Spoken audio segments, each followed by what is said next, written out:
you also focus a lot to the mindset of longevity, not just treating the organs, looking to the mitochondria.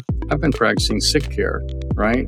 You only came to see me if I was sick. And I think there are other people struggling with this. I want to go practice healthcare, completely dedicated to 5 questions. How good can we be? How do we make 100 the new 30? How do we live well beyond 120? How do we live young for a lifetime? How do we develop a 300/3,000-year-old mind? Besides all these physical things that they need to do you also support them with their spirit, psychology, energy, life energy, I mean? I tell every client that comes in here, all of life comes down to one thing. And they're like, really? One thing? Yeah, it comes down to one thing.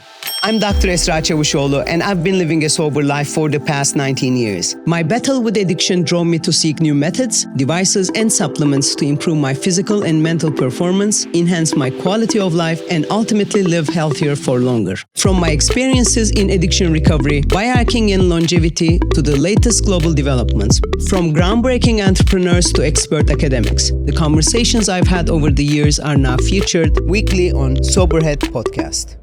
Welcome to Soberhead Podcast.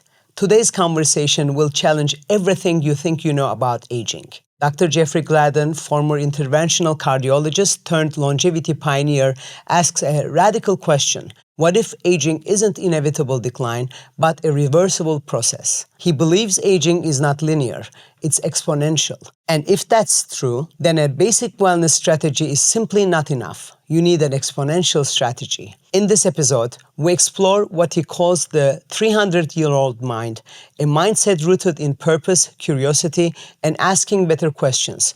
Because, as he says, you only get the answers to the questions you're asking. We talk about optimizing hormones, genetics, brain health, the nervous system, trauma, resilience, and why the body actually loves to be challenged. This isn't about living longer just to survive. It's about living young for a lifetime. This episode of Soberhead Podcast is brought to you with the support of Gedik Foundation for Education. For over 30 years, Gedik Foundation has been providing opportunities for youngsters, children, and women to realize their dreams through scholarships, projects, and social work. And we're proud to be on this journey together. Investing in education is investment in the future. Subscribe and support us in our quest to bring you the most current scientific data and continue your access to the world-renowned experts in their fields as guests on Soberhead, with Turkish translation and completely free of charge. Comment on the episodes, like and share. Kadın bedeni yıllarca erkek verileriyle anlatıldı. Beslenme de öyle, fitness de öyle, beyin sağlığı da. İşte Longevity Lab Women's Summit tam olarak bu yüzden var. Esra Çavuşoğlu'nun ev sahipliğinde dünyanın önde gelen uzmanları kadın biyolojisini merkeze alan son bilimsel gelişmeleri İstanbul'a getiriyor. Bu bir konferans değil, artık netlik isteyen kadınlar için yaratılmış güvenli bir alan. 11 Nisan 2026, The Grand Tarabi Otel'de gerçekleşecek Türkiye'nin ilk ve tek kadın longevity zirvesi için avantajlı biletler ön satışta. Bedenimde olanları bilmek ve buna uygun yaşamak istiyorum diyorsan, Longevity Lab Women's Summit'te bize katıl. Dr. Jeffrey Gladden, welcome to Soberhead Podcast. I was really waiting for this podcast to happen for many reasons. You have a very robust longevity practice, but something different that you send as a message out. Additional to the other people, you also focus a lot to the mindset of longevity, not just treating the organs, looking to the mitochondria, measuring your VO2 max. You really focus on the mindset. You also say that, have a body of a 30-year-old and mind of a 300-year-old, if not 3,000-year-old. So these are so appealing to me as a psychologist. I really love all these statements. So welcome to Soberhead Podcast. I would love to start with your story because you have a really touching story, how you express yourself, how you really honestly share what you've been through and what made you change your whole direction. Yeah, well, first off, it's beautiful to be here with you. I enjoyed meeting you at the A4M conference and having a chat. Yes, we do have a different take on longevity here, although, as you know, we do include, everything about mitochondria and all the other elements, of course, but it's really evolved so far beyond that. The way that I got into this is I practiced interventional cardiology here in Dallas, Texas, and surrounding areas for 25 years. And I ended up, building my own heart group. I had 10 offices and 12 doctors, and we flew around in a little plane servicing outlying areas. I had a passion for bringing high quality care to people that couldn't access it or didn't want to come to the big city. And so that turned out to be a good model. And then I ended up had the opportunity to co-found a heart hospital that's become nationally recognized and done very well with another cardiologist and the people at Baylor. What I learned in that process was, number one, I'm really drawn to innovation. I loved cardiology because we were innovating. I started it in 88, and then, stents didn't exist. Balloon angioplasty was just, coming online, and there was so much innovation happening. It was very intellectually stimulating. And then the opportunity to become more entrepreneurial and build a practice and build a heart hospital and own cath labs and get involved with medical device companies. I loved all of that. But what happened to me in my 50s was that, I got sick in a way where I was putting on weight, and not just, like a little bit of weight, but actually more than I'd ever weighed in my life. And then on top of that, I was exhausted all the time. Like, it didn't matter if I slept 2 or 3 nights in a row, I was still exhausted when I would wake up. And then I was also finding that when I would be under a lot of stress, that I would kind of go over a cliff of depression. And I had struggled with depression earlier in my life, actually even gotten to the point of being close to suicide. So I knew depression. And when that was happening again, I was very concerned. So I went in and I saw my local colleagues that were practicing internal medicine and had them check me out. And basically what I got back was, all of your labs are normal for your quote unquote age. You're just getting older. Why don't you take an antidepressant? 50-year-old, you're not talking about 80. No, that's right. I was like 52, 53, somewhere. Wow. Right. So it's a very existential moment, right? Because it's like, oh my gosh, it's just going to be downhill from here. And I was very close with my mother's parents. I knew my dad's parents, reasonably well, but it was very close with my mom's parents. And my grandmother had always told me, Jeff, you don't ever want to get old. It's hell to get old. You don't ever want to get old. And so I heard that, kind of like my whole life, starting, I guess, as a teenager, maybe. And then my mother picked up that mantra. And so here I am facing kind of my own mortality, thinking, Jesus, it's all going to be downhill from here. I've got a lot going on in life. And it was really very, very existential. And if you're listening to this, you may have faced a similar point in your life or know people that have. And it's kind of when it all comes home to roost. So I rejected, that advice, and I said, no, there has to be a better way. And so I threw myself into the functional integrative age management medicine space, and it took me 2.5 years of attending conferences and reading and learning and everything that I could do, and eventually figured everything out. I had the help of other people, of course, but the point was I had something called subclinical hypothyroidism, meaning that blood tests all look quote unquote normal. But when my reflexes were tested, they were very slow. And that means that the thyroid is not getting, the thyroid activity is not actually getting into the cell. And so the other thing was that genetically, I don't convert inactive thyroid, T4, into active thyroid, T3, in my brain. And the only way to figure that out is with a genetic test. So it's called a DIO2 gene. And so when I learned that as well, it's like, oh, okay, so regular thyroid is not going to help me. Synthroid, which is just T4, is not really going to help me. So I got on compounded T3 and T4, and it's like, oh my gosh, within 3 or 4 days, the lights came back on. And I could jump out of bed again and have a lot of energy. I thought, wow, that's amazing. And then I was also hormonally depleted. Women go through menopause, men go through andropause. My testosterone and DHEA were declining. And so I got on some testosterone and DHEA. And then the anxiety and stress and depression, which the depression, as you know, I'd struggled at various points in my life with, I figured out that was due to my genetics, where I don't make certain neurotransmitters very efficiently. I don't make enough serotonin, enough dopamine. The receptors don't work as well as they should. And so once I understood that, then I don't methylate either well. So once I understood all that, I was able to get myself on the right combination of supplements to help me make those neurotransmitters. And to this day, if I start to feel depressed in some scenario, I know exactly what to take in addition to the routine things that I take. And literally in 15 minutes, I will feel better. It's SAMe. SAMe will boost my dopamine and serotonin levels significantly. And all of a sudden, I feel good again. So, once I went through that process and figured all that out, I'm like, oh my gosh, I've been practicing sick care, right?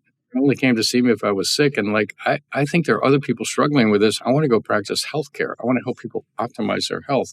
So I basically just left the whole cardiology world. I just kind of base jumped out of it. I didn't know how to make a living. I just knew that I had to do this, right? And so in 2012, I did. And I went 4.5 years without a paycheck. I had other sources of revenue, of course, from, things I was involved with. But nonetheless, it took a long time to figure out actually how to make a practice like this work. And then we've just grown it into what's become Gladden Longevity, which is really, completely dedicated to 5 questions. How good can we be? How do we make 100 the new 30, which is the title of the book? How do we live well beyond 120 and crack something called the Hayflick limit, which is how many times a cell can divide before it dies out? How do we live young for a lifetime, right? Maintain all that youthful enthusiasm, curiosity, energy, things like that. And then how do we develop a 300/3,000-year-old mind? And those are the questions we wake up to every day. And I love the 3,000-year-old mind question the most. Because it's the question of meaning, quite honestly. Why are we here, right? And if we're going to be youthful for a long time, then what does that actually mean? Is it just more golf and more tennis and more fishing, or more grandkids, or what are we actually going to do? And so when you start to think about meaning, then it's like, oh, okay, well, this becomes a very psycho-spiritual question. And so I love that space. Yeah. With everything you explained, all these 5 questions that you're asking every day and you're asking to the clients, obviously, you really stand out of because while you were counting these, and I was thinking of all the other really big names, and it's very physiologic how every intervention to do for the longevity area, from gene editings to VO2 max, like I just said like a few minutes ago. What was the moment that you came to that, okay, I have to change that thinking, shift that? Because the way that I'm hearing you're almost explaining to me that, as if 30 years from now, things changed and the longevity escape velocity happened, and then you're now suddenly 30 years old, and then even though you're 100, you're living a 30-year-old lifestyle physically, but yet you have the wisdom. So explain to me, because it's fascinating. And it's to be honest with you, it's the first time I'm asking, this podcast really excites me, because normally I go through the questions and, it's very black and white, but this is very different for me. Yeah. Well, I love that it resonates with you. I really love that. Here's the situation. I've always been a very spiritual person. I remember being 3 years old, quite honestly. I don't know if you're familiar with the Myers-Briggs. I'm sure you are, a psychologist. Sure. Yeah. So I'm an INFPD and so INFPs are introspective, and they're basically self-referenced, and they're also visionaries. And so anyway, I had 3 years, and they also remember their childhoods very well, interestingly enough. So I'm walking down the street at 3 years old, coming back from a pond where I was catching little frogs and pollywogs. And I had my family, I grew up in a Protestant Christian family in Michigan at that time. And I'd gone to Sunday school and the usual things. Anyway, I'm walking down the sidewalk. I remember it so clearly. And I'm debating the existence of God. Does God actually exist? And someday I want to grow up and become wise. Someday I would like to become wise. And I don't know. Those thoughts just came into my head, right? So I've always been very reflective in these areas. And I went to religious schools all the way kindergarten through 12. I went to a Christian college. I actually didn't get into medical school right away. And so I went to seminary for 6 months to study there. And I realized that, I could always kind of delve into the psycho-spiritual space, but to practice medicine, you got to go to medical school. So I kind of got myself together and ended up going to medical school. But my point is that I've always been fascinated with, the meaning of life. Why are we actually here? What are we here to do? Who are we actually? And so that has led me to continue to realize that as we age, a lot of people, their mindsets get fixed, right? They sort of lock in. And people have a sense that it's their duty in life to find their answers, right? To find their answers. I know what to believe. I know what I think politically. I know what I think religiously. I know what I think about the family, what I think about money, what I think about. And so they get married to their answers. And in my experience, as I have reflected on it, it's like all the progress in my life has not come from being married to an answer. It's always come from asking the right questions. So that started me down the path of, okay, well, what questions are really important here? And then I started to think about society as society is evolving with AI and robots and technology. And, we're really at AGI right now, right? We have artificial general intelligence essentially now. I mean, AI is smarter than any of us, right? So then you start to think about super intelligence, which is really right around the corner. And then you start to think about, well, what work are people going to be required to do, right? What are we actually going to do? And there's so much meaning that we derive from the work that we do, right? So what happens when, unless you're orchestrating AI, right, which is what my goal is to orchestrate AI, not be replaced by AI, but what is the meaning of life going to be? I think there's going to be a crisis of meaning for many people in that, losing their jobs or whatever else. Even if you've got a robot and you've got an issued income, it still becomes, what am I doing, right? Why am I here? Why would I get up in the morning? So when I think about that, I started to realize that this whole idea of the 300-year-old mind developing all the wisdom becomes really critical.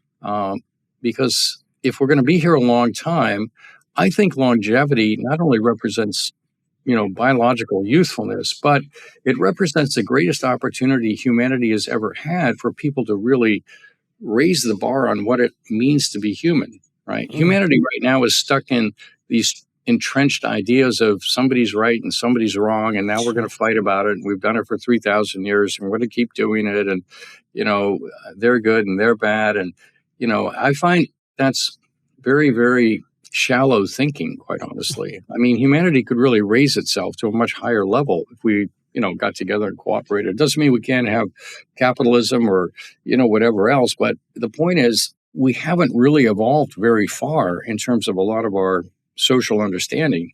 So my point is that when I built the idea of a 300-year-old mind, it came around to, these 5 different circles that we have in our practice. One is life energy. The next is longevity, all the hallmarks of aging, then health, all the health matters that you can think of, systems and subsystems, and then performance, how we stay fast, agile, strong, quick balance, great cardiovascular capacity, reserve, flexibility, when we're 100, and then the environments we reside in, how do we architect those to support the mission?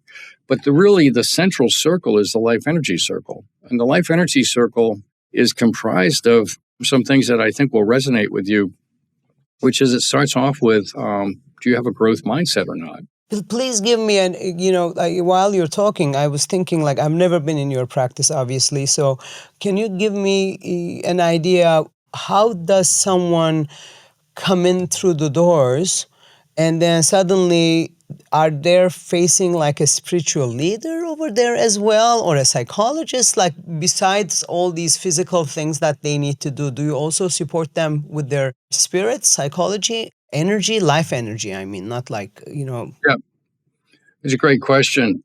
So the way that we do it is when people want to join the practice, I walk them through how the practice is organized and how we think about longevity and biology and performance and, how we're different in that regard. And then I walk them through the life energy circle. And we deal with a lot of very high performing, high functioning people, entrepreneurs and business owners and, people that I'm on the phone with them and they will tell me things like, I could buy another jet this afternoon, but I'm not really happy. And right. And so it's like, it's down to the meaning of life. Right. And so then I say, well, if you're open to it, let me walk you through this life energy circle and see if this resonates. Yeah. Let me hear that. They all say that. And then I walk them through, the idea of a growth mindset, which is really, are you married to your questions or are you married to your answers? And then are you a binary thinker, 1 and a 0, somebody's right, somebody's wrong, or a quantum thinker, where you're really able to, from a field of all possibilities, find the best solution at this time for all the people involved, right? It's a different way of thinking. So that's the first thing. And then mental health. Everybody that I know, and you know this as a psychologist, that everybody has suffered trauma. I've not met anybody that has not suffered trauma. And then what happens is, the way we're wired, we live in reaction to that trauma. Right. So our psyches become encumbered by that trauma. And that sort of puts us on tilt. We go into every relationship, every meeting, every situation kind of, with this preconception of what do I need to do to feel safe? What do I need to do to take care of myself? And so it leads to a lot of anxiety, depression, PTSD, and addiction comes out of it as well. And there are also genetic underpinnings to these. You're well aware that, our genetics play a role in terms of how we make neurotransmitters, how susceptible we are to alcohol addiction or THC addiction or things like that, right? We measure all these things for people. But the point is that what we've discovered is that in order to actually become unencumbered from those traumas, it requires really a deep process of going down and discovering exactly what happened. Right? Like, what was that happened? Who said what? What was my reaction to that? Right? And then from there, forgiving everyone involved. Once you understand, like, what my responsibility was, what your responsibility was, then it's like we can forgive each other. And what is forgiveness? Right? Forgiveness for me has always been an abstract term. Like, somebody would say they forgive me. It's like, I don't even know what just happened, right? Or I forgive them. I'm not sure exactly what happened. And so, for me, the idea of forgiveness is that you and I right now, we have unconditional positive regard for each other, right? We think highly, there's unconditional positive regard. And what happens is, if something occurs in a relationship that, rubs somebody the wrong way or whatever, or can disrupt that, then we end up putting up an energetic wall. We say, well, we're not going to send any unconditional positive regard towards that person. And if they're sending something towards, I'm not going to receive that, right? So we take psychic energy and build this wall between ourselves and somebody else. And so, holding grudges, holding resentments, things like that, it comes at a very big psychological cost, because it takes a lot of energy to hold that wall up. And so forgiveness for me has become to understand that even though I may not want to have lunch with that person, I can take that wall down. If there's any unconditional positive regard in my heart for that person, I'm going to let it flow towards them, right? And if there's anything coming the other way, I'm going to be happy to receive it. And when the wall goes down, and you can even, if you're listening to this, you can even think about somebody that you're not, that you have some sort of resentment with or some sort of trauma with. If you lower that wall psychically, it's like, oh, yeah, I feel much lighter, right? I feel much easier. And it doesn't mean we're going to have lunch, but I no longer have to carry that burden. And so once you sort of heal the trauma, then you can think about, okay, how do I actually transcend the trauma? Because that's really the goal. When you transcend the trauma, then you actually become grateful for everything that ever happened to you. And the reason for that is that it gives you so much wisdom, so much insight, so much empathy for other people as well as yourself. And so this is how you actually take trauma and actually understand that everything that ever happened was really what needed to happen, what was actually good for you in the end, right? Even though it didn't feel good, even though it was a hard lesson or whatever it was, the people that are the hardest are the ones that teach us the most. So anyway, it took me a while to figure all that out, but that's mental health right there for me. Sure. Right? Question, when you walk someone through this or someone from your team, and like, let's say, months down the road or years down the road, sometimes it takes much longer than months in order to shift these, traumas, and etc. Do you see any of these positive changes in the psyche is reflecting on their bodily performance their Oh, 100%. mitochondria? Okay. Oh my gosh, yeah, that's a great question. What we find is that biology really suffers when we're suffering. Lack of sleep, stress, anxiety, depression, all these things take a major toll, not only on the psyche, but on the physiology. And we can measure how much stress an individual is under. We can do it with blood work to look at cortisol levels and adrenal function and things like that. We can also do it with testing to look at heart rate variability. We use something called brain tap neurocheck that gives us insight into the strength of the vagus nerve, how much energy, negative energy somebody's carrying in their system and things like that, how much stress they're under psychically, mentally.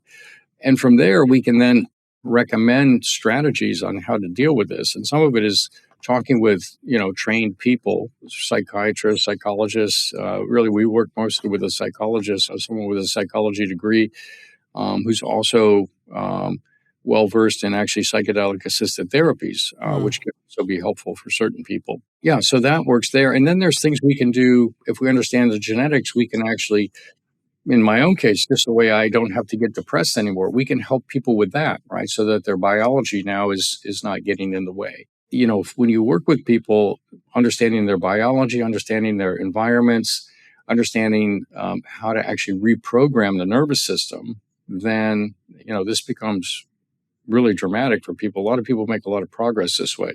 I tell every client that comes in here, all of life comes down to one thing. And they're like, really? One thing? Yeah, it comes down to one thing. It's optimizing your nervous system, right? How you think, how you feel, what you believe is true, what you believe is possible, how you move through space, how strong your muscles are, how fast you can run. All of it comes down to your nervous system. I noticed that when people are getting older, after a certain age, maybe like after 70, let's say, like their body, their thinking also gets stiffer.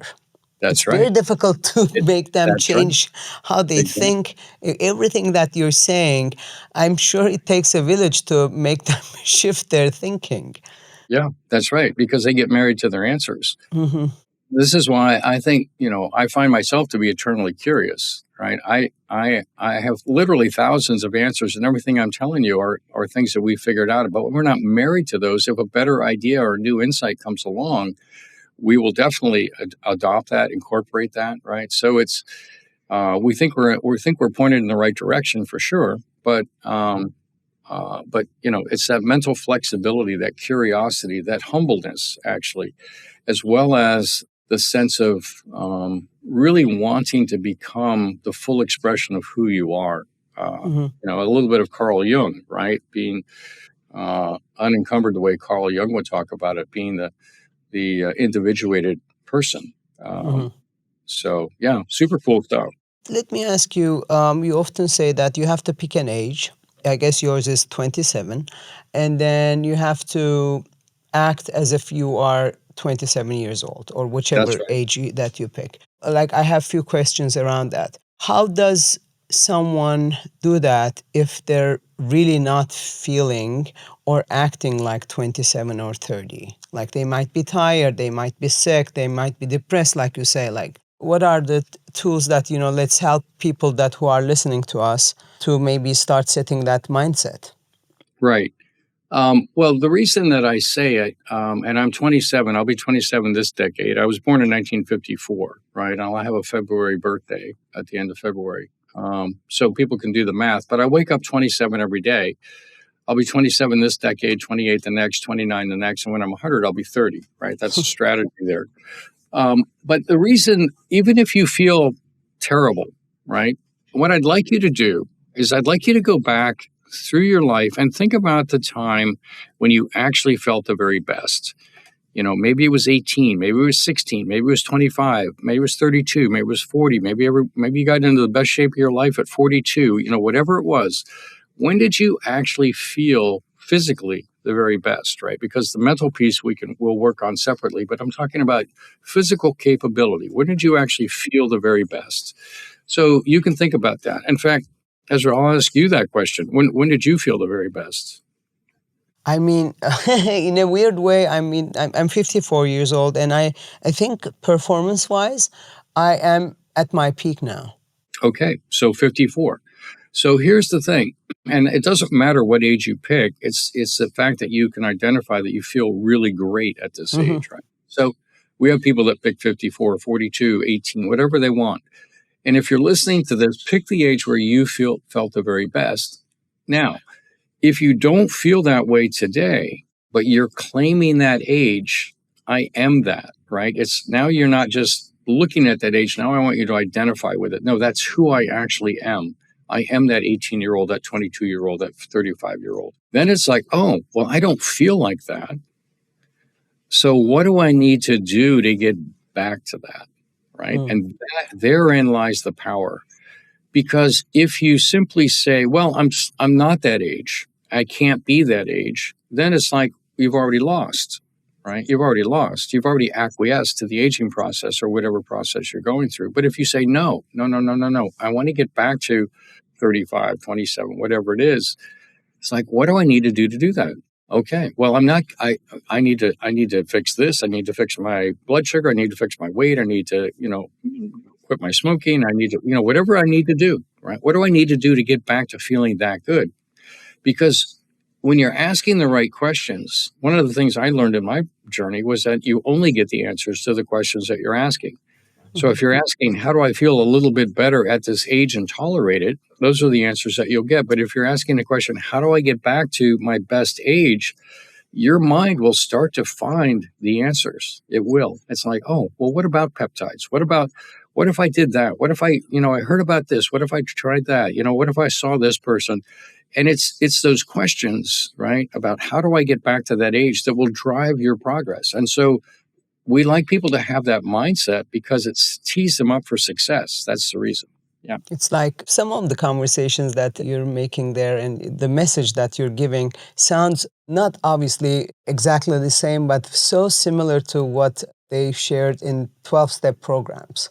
Like fake it until you make it. They say it doesn't mean you want to, you're sober now. It doesn't mean you don't know how to, you may not want to.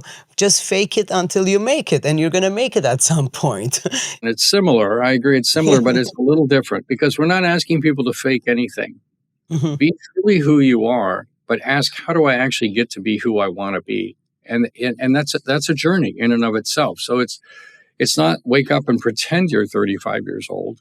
It's wake up and understand I'm asking the question of how do I actually feel like I'm 35 years old? Oh, let me go through these things so that I can actually get back there and claim it. So that's been so powerful for me. I've had times when I thought, man, I have an injury or something, I'm going to have to give up on that. And every time I've doubled down on it. And every time I've gotten back to feeling just great again.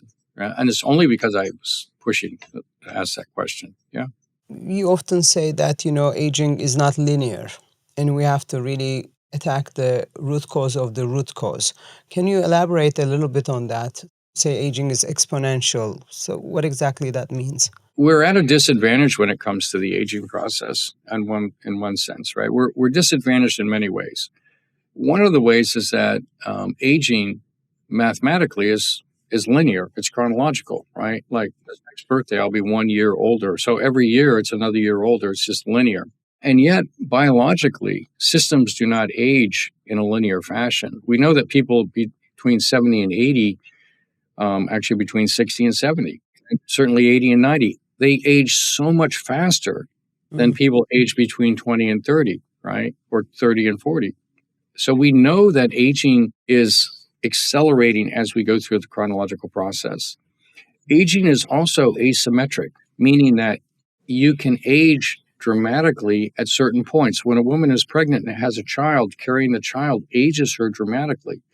When she delivers the child, she then gets younger. So youthfulness and age are actually not only asymmetric, they can happen not in a smooth curve, but there can be jumps, but it can go forwards and backwards. So it's actually bidirectional. So you can actually get younger, right? Like you get COVID, you get older. You get rid of COVID, you get younger again, right? So, So it's bidirectional and it's asymmetric and it's ultimately exponential in that it really accelerates. And the reason it's exponential has to do with the root cause of the root cause, because the root cause of aging are the hallmarks of aging. right? These biological processes that are both expressions of aging and also drivers of aging. And all those hallmarks, there's about 16 of them that we work with. And we're talking about things like mitochondrial dysfunction, DNA repair, difficulties, telomere shortening, senescent cell burden, inflammation, loss of autophagy, the ability to actually clear out trash in the cells, things like these. Anyway, those all together, they play together. So that when one of them starts to go awry, it impacts 2 or 3 others. When those go awry, they impact 2 or 3 others. And so this spins up like a tornado spins up, right? And it goes faster and faster because they're playing off each other. So in order to unravel that, right, and actually go back in time, you have to get to the root cause of the root cause, which is how do you actually attack it at the level of the hallmarks of aging to actually get them to start going in the other direction. That's going at the root cause of the root cause. It's not just going after better cardiovascular function, which we do in spades here. We fix hearts all the time. But the point is there's a root cause below that we have to go after too. If people really want to live young for a lifetime, really want to have a 30-year-old body when they're 100. Are there interventions for all of these 16 hallmarks of aging? Yes, there are, as a matter of fact. And it's taken a long time, but we now have ways to measure virtually all of them. There's 2 or 3 that we still can't directly measure. Mm-hmm. We can't measure directly messenger RNA splicing dysregulation. We don't have a way to measure that per se, but we can understand that it's happening. And yes, there are things that we can do to reverse all of it. Some of it is lifestyle, right? We know that lifestyle plays a role. Yeah. Some of it is certain supplements, right? Some of it can be a medication. Some of it can be an actual therapy, like plasmapheresis, doing plasmapheresis in conjunction with other things. Stem cells can play a role. Peptides play a role. It's really how you deconstruct the individual to understand where their issues lie and then put together a system to actually help address them. And it's a little bit different for each person. But it's not just, I'll take a peptide and be fine. No, it's like you've got to put together an entire system to unravel a tornado of aging that's actually happening inside. Yeah. What do you do for the brain? Well, we measure the brain to begin with. We do QEEG? We do EEGs on everybody. We also do cognitive assessments, computerized cognitive assessments. We also have conversations with people about their level of stress and anxiety. We measure the status of the nervous system, heart rate variability, and then we also look at the gut and look for leaky gut, because we know if there's leaky gut, there's a leaky blood-brain barrier. We look for inflammation because most issues with brain fog and things like that have some component of neuroinflammation, right? So we have ways to measure the inflammatory status in the body. Then we know in order for the brain to function, your thyroid has to be optimized, right? So we're looking at the DIO2 gene. We're looking at resting metabolic rates, which is a biometric test of thyroid function. We also look at the blood work, but we know the blood work can lie. It can actually look normal, and they're still not normal. So looking at thyroid and then looking at sex hormones becomes very important. Estrogen is incredibly important for the brain, both for men and women. And it's even more important if you have something called ApoE4, right, which is predisposes to Alzheimer's. Very, very important that you have enough estrogen. And so we deconstruct somebody's entire situation. We get their history of concussions or trauma, things like that. And then we can actually rebuild the brain here through a combination of attacking all the different attack points. And then we can use transcranial magnetic stimulation to actually get the neurons to come back. And we have access to research protocols using something called TB006. What is that? Can you open it? What is TB006? TB006 is a... it sounds like James Bond. Yeah, it sounds like James Bond, right? 007. It's TB006. So it basically is an antibody that goes in and binds. Yeah. Tell some. Yeah, I kind of know. And Gladden-3 is a driver of aging in a microglial cell. So we have access to that. So, if people, you can just keep going. But if you have this idea of, no, we can get this person back to a 30-year-old brain, you don't stop. You don't say, well, we tried. We get, they didn't respond. We never say that. It's like, no, what do we have to do? because we're married to the questions, right? So we have many, many tools, and new things are coming online all the time. We're just now being introduced to a new research protocol out of Austria for use of Clotho, IV Clotho, things like that, right? So we're constantly looking for the next good thing. I saw something on your website, some brain, it's not in front of me now. Last time it was in front of me, some trademark. Brain frequency. Yeah, that's the transcranial magnetic stimulation. In traditional, just so the audience understands, this is where you put a magnet on the brain. It's used in depression, and they usually use high energy levels, and they put it in one particular spot on the brain, on the left side, on the front, towards the front. This is a lower energy, but it covers the entire brain. You put the magnet at 4 different places on the brain, and so you're basically putting energy in. It's like a workout for the brain. We drink molecular hydrogen afterwards because it rejuvenates the brain after it. The other thing is that you have to have great mitochondrial function, right? So we've figured out how to really boost ATP production for people using a combination of methylene blue combined with a red light bed, very powerful red light bed, combined with NAD precursors with an ozone sauna, which oxidizes NADH back to NAD. And when you do that combination, oh my gosh, you feel like you're 16 again for about the next 4 days. It's like, where is Mount Everest? But you can only help people, it seems like, who lives in the area that you're located. Because there's a lot of in-person. No, we're international. We're international. We have people that have come from New Zealand, India, Mexico, Switzerland, Abu Dhabi. We've had people from all over. Most of our people are in North America, Canadians, Americans. The reason I said that, there's a lot of interventions that the person needs to be there in person. That's why I said it. Yeah, when people work with us, they're here for about three days or so to get all the baseline testing done. We have results for them on day 3 from the first 2 days for the biometric testing. But some of the labs will take up to 6 weeks to get back. Then we like for them to come back so we can, meet with them and actually map out the entire plan and get things going. And then, yes, there are some treatments. Like if you want us to kind of work on the brain, people are here for 2 weeks. So we do sessions twice a day, 5 days, take a weekend off, do another. So we do 20 sessions that way, and we repeat the EEG after every 10 sessions to see the progress and see what we need to do to continue. So it's been good. But yeah, people do need to be here for some of it. That's right. All these interventions that you're doing, I think it's still only to keep people healthy. I mean, I don't think that you think that it's going to make them live longer, yeah? So many people that I did interview with, all these researchers, let's say, that they said, we're not there yet. The technology is not here to extend life. Yes. Well, it's a really good question.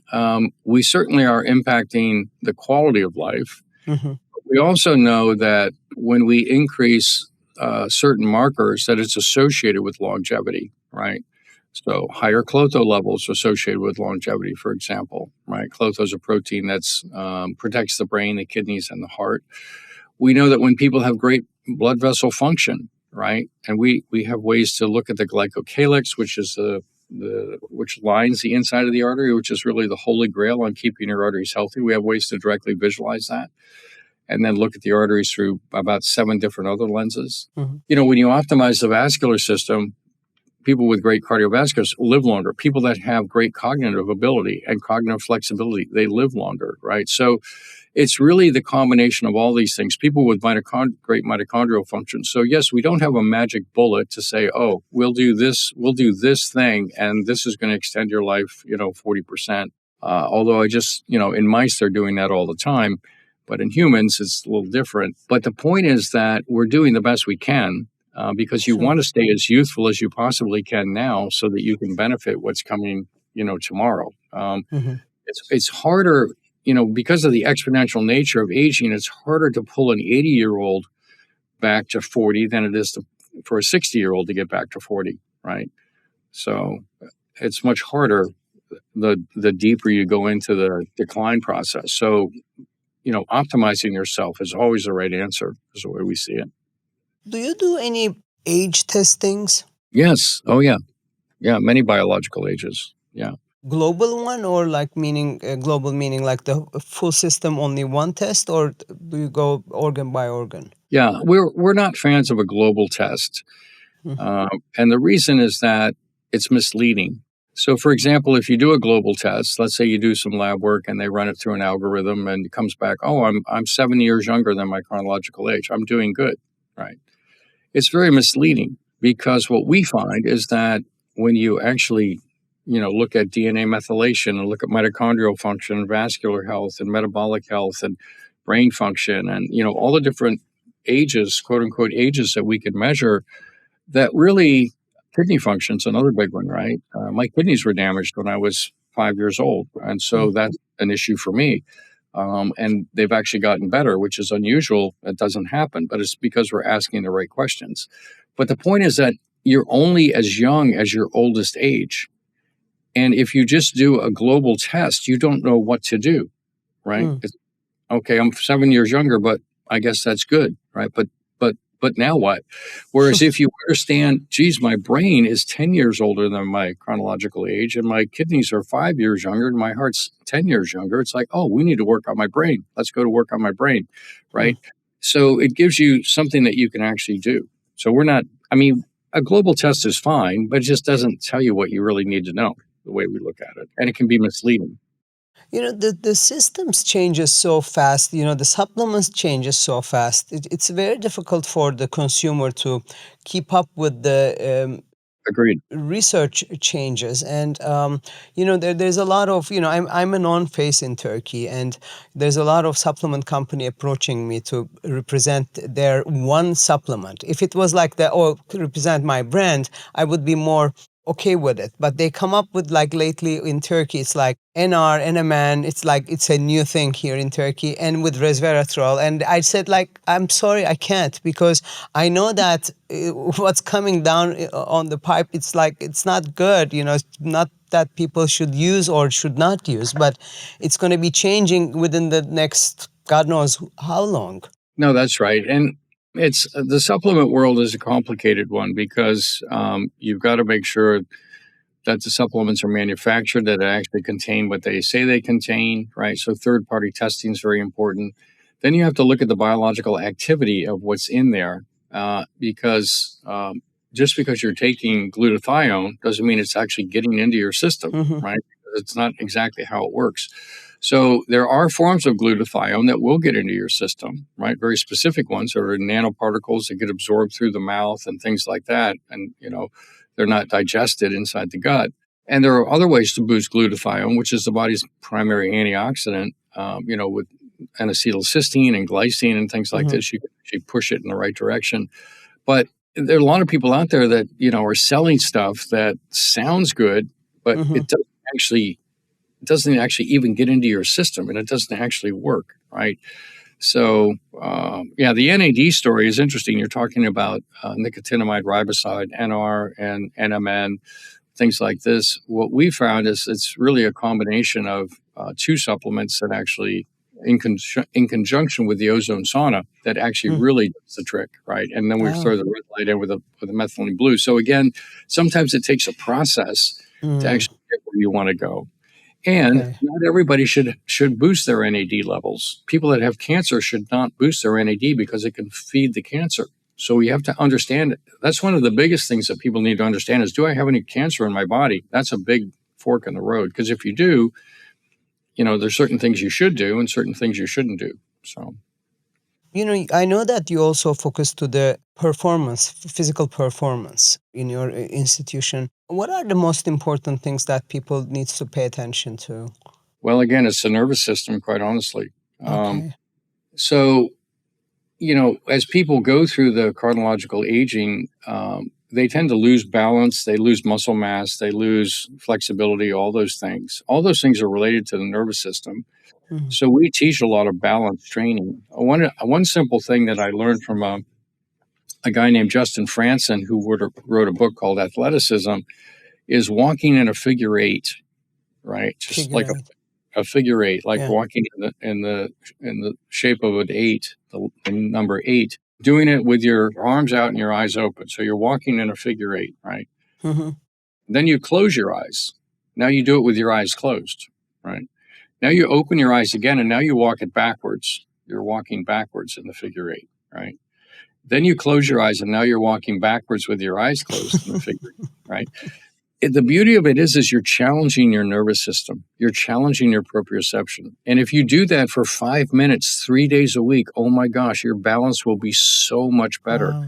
It's incredible, right? But it's training the nervous system, right? Mm-hmm.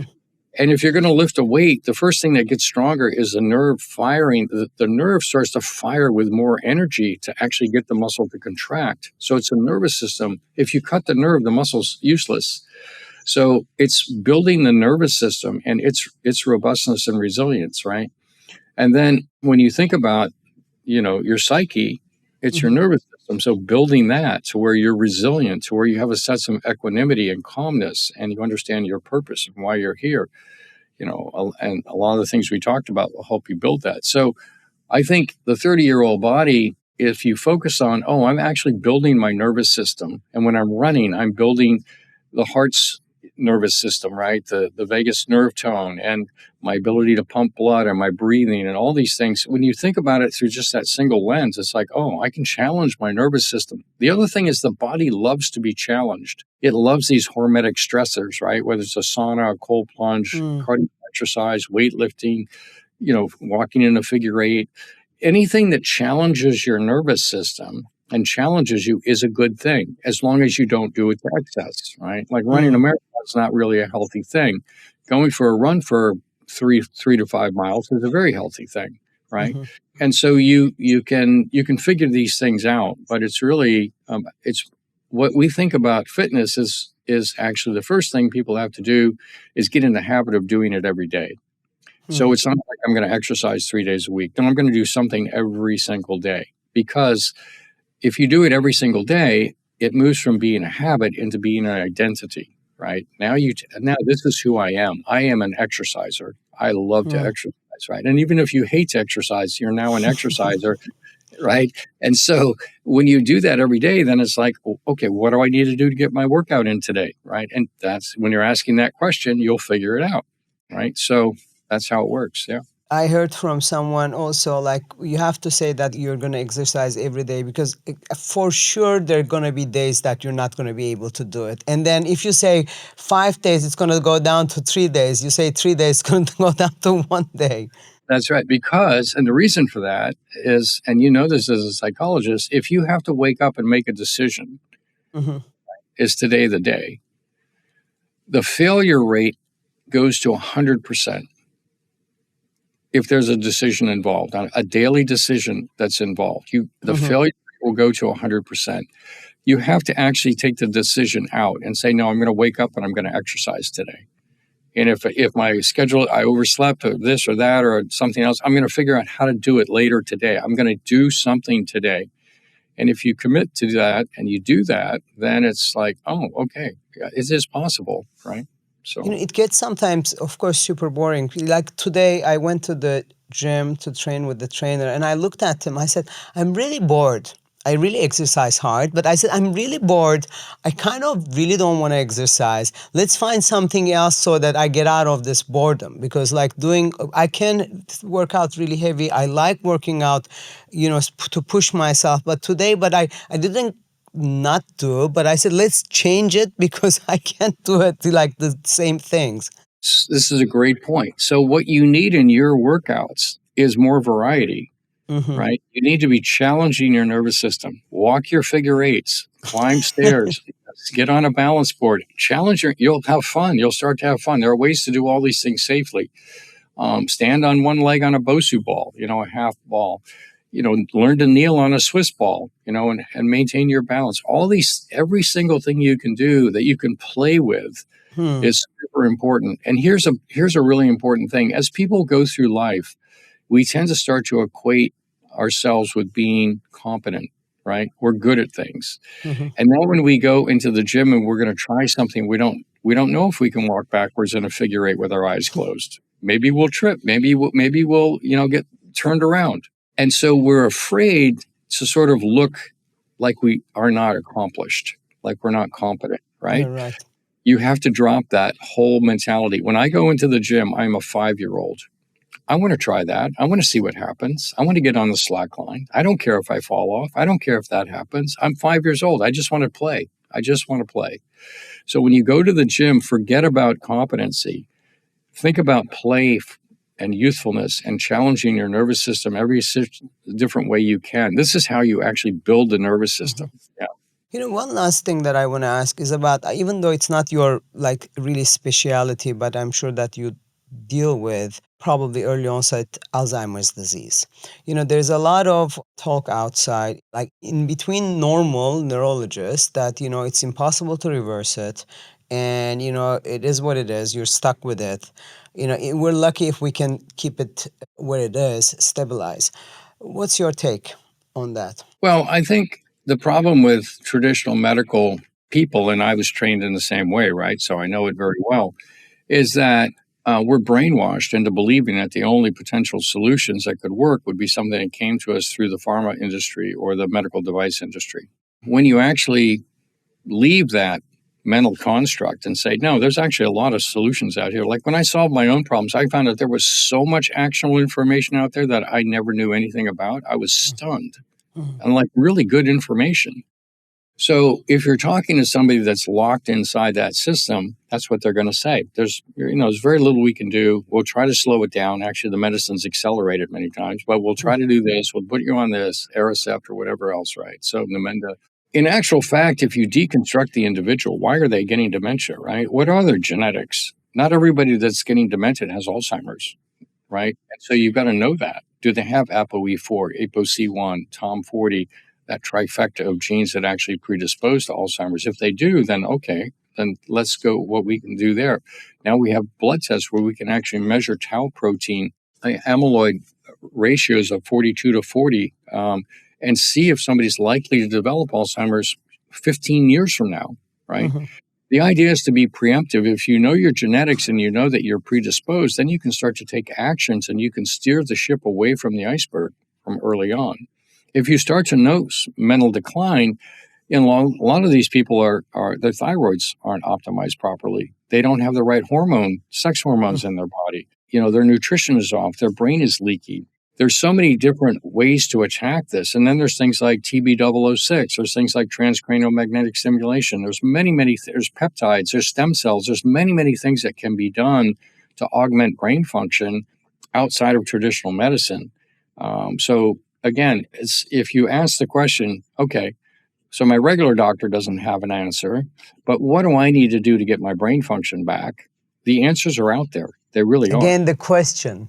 Not the all answer. about the questions. All about the questions. Yes. Thank you so much for your time. This was a lovely, very, very encouraging conversation.